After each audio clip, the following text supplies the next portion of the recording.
Hello from Kingfisher, Oklahoma. Today we're in Exodus 12 and 13, and we're going to look at 10 things. Now we see in this chapter God is setting up the new Hebrew calendar, and from this day forth, this will be the first month, and he lays out instructions how and when to do the Feast of Passover. I don't want to spoil what Passover means in the long term, but if you know, you know. 2, we see the lamb without blemish will be killed. It could be a lamb from the sheep or a lamb from the goats. But very often we see in here about a sheep. So that lamb is to be killed. The blood is put on the doorpost to mark the house of the Israelites. The angel of death will pass over. Now, if you've celebrated, number 3, if you celebrated the Passover, or if you've never celebrated it, next year go to a Messianic Passover. It's deep in meaning, it's very rich, and we're getting our start here in the second book of the Bible out of 66. So we're going to see the Passover weave its way through all these things. So it'll be a good one to watch. 4, the first Passover is eaten simply in a house, but they're all dressed ready to leave because they're going to go. Keep the feast as a memorial, but this time it's very simple. They're going to add some of the depth and traditions later, but right here in the scripture we see very simple. Number 5, hey, we get a look at feast number 2 here. We don't often talk about this one or think about it, but it's important too. The Feast of Unleavened Bread. 7 days eating bread with no yeast. They've got to go in their house and get rid of everything that would have yeast in it. Pretty incredible. This is so serious to the Israelites that if they don't follow it, that person's supposed to be cut off from Israel. They're kicked out. Sorry, can't do it. Pretty incredible. Leaven represents sin in the Bible. So it begins to make sense. They're representing in this feast that they're taking sin and removing it. And these two, Passover and Feast of Unleavened Bread, are right together. If you know, you know. Number 6, it happens as God prophesies. All this stuff. God prophesied the death of the firstborn, that the children are finally going to leave at that point, and that when they do leave, they're going to plunder the Egyptians and take it with them. He knew it all is going to happen, and here it happens. Pretty incredible there. Number 7, 600,000 men on foot.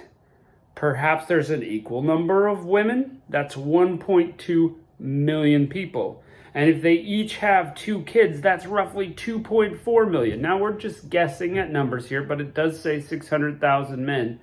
Remember, when the family moved to Egypt, there were only 70. Whoa, population explosion. Well, anyway, 2.4 million people in 430 years in Egypt. Number 8, because of the plague of the firstborn, the Israelites dedicate the firstborn males to the Lord. The man and beast, firstborn males, and you got to redeem them.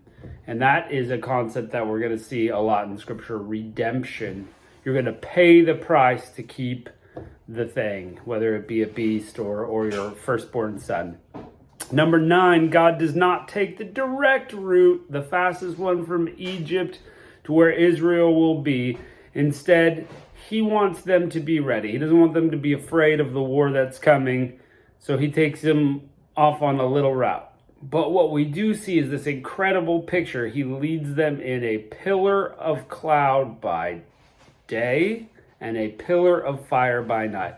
Now, being in Oklahoma, especially today, I see this pillar of cloud like a tornado in my mind. Could you imagine just seeing this giant tornado just staying in place and slowly moving forward? It's a pretty incredible picture. Look up a tornado online and then tell me, wouldn't that be pretty incredible? And could you see maybe a fire tornado by night? Wow. The power of God, though. So maybe, maybe not. Number 10, Moses is taking Joseph's bones with them, just like he asked. Joseph asked, take my bones when you go. I don't want to stay in Egypt. And remember, he was mummified, so this would be fairly easy to accomplish. Let's jump in here. Chapter 12. And the Lord spake unto Moses and Aaron in the land of Egypt, and said, This is the month which shall be the beginning of months. It shall be the first month of the year to you. Speak ye to the congregation of Israel, saying, In the 10th day of this month they shall take to them every man a lamb according to the house of their fathers, a lamb for a house. If the household be too little for a lamb, let him and his neighbor next unto his house take it according to the number of the souls. Every man according to the eating shall make your count. If you eat a lot, you need a whole lamb. If you don't eat that much, maybe part of a lamb, share with your neighbor. Your lamb shall be without blemish, a male of the first year. You shall take it out from the sheep or from the goats, and you shall keep it up until the 14th day of the same month. And the whole assembly of the congregation of Israel shall kill it in the evening. And they shall take the blood and strike it on the two side doorposts and then the upper doorpost of the house wherein they shall eat it. And they shall eat the flesh in that night, roast with fire and unleavened bread, and with bitter herbs they shall eat it. They still do that to today. Eat not of it raw, nor sodden it all with water, but roast with fire, his head with his legs, and with the purtenance thereof. And ye shall let nothing remain until the morning, and that which remaineth of it until the morning ye shall burn with fire. And thus ye shall eat it with your loins girded, your shoes on your feet, your staff in your hand, and you shall eat it in haste. It is the Lord's Passover. For I will pass through the land of Egypt this night, and I will smite the firstborn in the land of Egypt, both man and beast. And against all the gods of Egypt I will execute judgment. I am the Lord. And the blood shall be to you for a token upon the houses where ye are.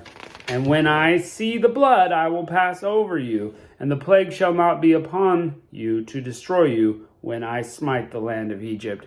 And this day shall be unto you a memorial, and ye shall keep it a feast to the Lord throughout your generations. Ye shall keep it a feast by an ordinance forever. Forever. We should still be celebrating it. 7 days ye shall be eating unleavened bread. Even the first day ye shall put away the leaven out of your house, for whosoever eateth leaven from the first day until the 7th day, that soul shall be cut off from Israel. And in the first day there shall be a holy convocation, and in the 7th day there shall be a holy convocation to you. No manner of work shall be done in them, save that which every man must eat, and only may be done of you. And you shall observe the feast of unleavened bread, for in this selfsame day I have brought your armies out of the land of Egypt. Therefore ye shall observe this day in the generations by an ordinance forever. In the first month, on the 14th day of the month, at even, ye shall eat unleavened bread until 21st day of the month, at even. 7 days shall there be no leaven found in your houses, for whosoever eateth that which is leavened, even that soul shall be cut off from the congregation of Israel. Whether he be a stranger or born in the land, ye shall eat nothing leavened. In all your habitations shall ye eat unleavened. I just want to note that anytime there's repetition like that, it's for emphasis. And it's common that it will say it, and then it will say it a slightly different way. And that's true even in Hebrew poetry. Then Moses called for all the elders of Israel and said to them, Draw out and take your lamb according to your families and kill the Passover. And ye shall take a bunch of hyssop and dip it in the blood which is in the basin, and strike the lintel and the two doorposts that is in the basin. And none of you shall go out the door of the house until morning. For the Lord will pass through to smite the Egyptians, and when he seeth the blood on the lintel and the two side posts, the Lord will pass over, and will not suffer the destroyer to come into your house to smite you. And ye shall observe this thing for an ordinance to thee and to thy sons forever. And it shall come to pass, when ye become of the land which the Lord will give you, according to he hath promised, that ye shall keep this service. And it shall come to pass, when your children say unto you, What mean ye by this service? That ye shall say, It is the sacrifice of the Lord's Passover, who passed over the houses of the children of Israel in Egypt, when he smote the Egyptians and delivered our houses. And the people bowed their head and worshipped. And the children of Israel went away and did as the Lord commanded Moses and Aaron. So did they. And it came to pass midnight, the Lord smote the firstborn in the land of Egypt, the firstborn of Pharaoh that sat on his throne, unto the firstborn of the captive that was in the dungeon, and all the firstborn of the cattle. And Pharaoh rose up that night, he and all his servants, and all the Egyptians, and there was a great cry in Egypt, for there was not one house where there was not one dead. And he called for Moses and Aaron by night, and said, Rise up, get ye forth from among your people, from among my people, both ye and the children of Israel. Go, serve the Lord as you have said. Also take your flocks and your herds, and also if you have said, Be gone, bless me also. Interesting, remember he would always bargain who gets to go, who, take the people but not the animals, take the men but not the children. He's not bargaining, he's just kicking them out. The Egyptians were urgent upon the people that they might send them out of the land in haste, for they said, We will all be dead men. And the people took their dough before it was leavened, their kneading troughs bound up in their clothes upon their shoulders. And the children of Israel did according to the word of Moses, and they borrowed of the Egyptians jewels of silver and jewels of gold and raiment. And the Lord gave the people favor in the sight of the Egyptians, so they lent unto them such things as they required, and they spoiled the Egyptians. That means took their stuff. And the children of Israel journeyed from Ramses to Succoth, about 600,000 on foot that were men, besides children. And a mixed multitude went up with them also, and flocks, and herds, even very much cattle. And they baked unleavened cakes of the dough which they brought forth from Egypt, for it was not leavened. For they were thrust out of Egypt, and could not tarry, neither had they prepared for themselves any victuals. Now the sojourning of the children of Israel who dwelt in Egypt was 430 years. And it came to pass at the end of 430 years, even the selfsame day, it came to pass that all the hosts of the Lord went out from the land of Egypt. It is a night which is much to be observed unto the Lord for bringing them out of the land of Egypt. This is the night for the Lord to be observed for all the children of Israel in their generations. And the Lord said to Moses and Aaron, This is the ordinance of the Passover. There shall no stranger eat thereof, but every man's servant that is brought for money, when thou hast circumcised him, then he shall eat thereof. And a foreigner and a hired servant shall not eat thereof. In one house shall it be eaten. Thou shalt not carry forth aught of the flesh abroad of the house, neither shall you break a bone thereof. Hey, that's going to be important later. It says it right there. Don't break the bones of the lamb. If you know, you know. All the congregation of Israel shall keep it. And when a stranger shall sojourn with thee, and will keep the Passover to the Lord, let all the males be circumcised. And then let him come near and keep it. And he shall be as one that is born in the land, for no uncircumcised person shall eat thereof. One law shall be to him, one that is homeborn, and unto the stranger that sojourneth with you. Thus did the children of Israel, as the Lord commanded Moses and Aaron, did they. And it came to pass the selfsame day that the Lord did bring the children of Israel out of the land of Egypt by their armies.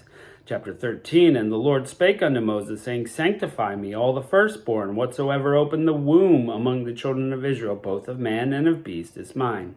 And Moses said unto the people, Remember this day in which ye came out of the land of Egypt, out of the house of bondage, for by strength of the hand of the Lord brought you out of this place. There shall be no leavened bread to be eaten.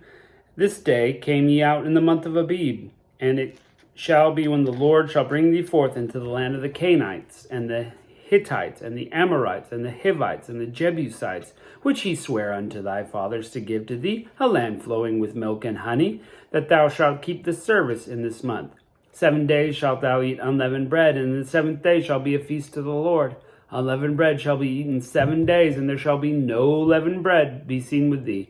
Neither shall there be any leaven with thee in all thy quarters. And thou shalt show thy son in that day, saying, This is done because of that which the Lord did to me when I came forth in Egypt. And it shall be for a sign and a memorial unto thee, and for a memorial upon thy hand and between thine eyes, that the Lord's law might be in thy mouth. For with a strong hand the Lord hath brought thee out of Egypt. Thou shalt therefore keep this ordinance in his seasons from year to year. It shall be when the Lord shall bring thee into the land of the Canaanites, that he swear unto thee and thy fathers, and shall give it to thee, that thou shalt set apart unto the Lord all that openeth the matrix, or the womb. And every firstborn that cometh of the beast which thou hast, the male shall be the Lord's, and every firstling of an ass which thou shalt redeem with a lamb. And if thou wilt not redeem it, then you shall break its neck.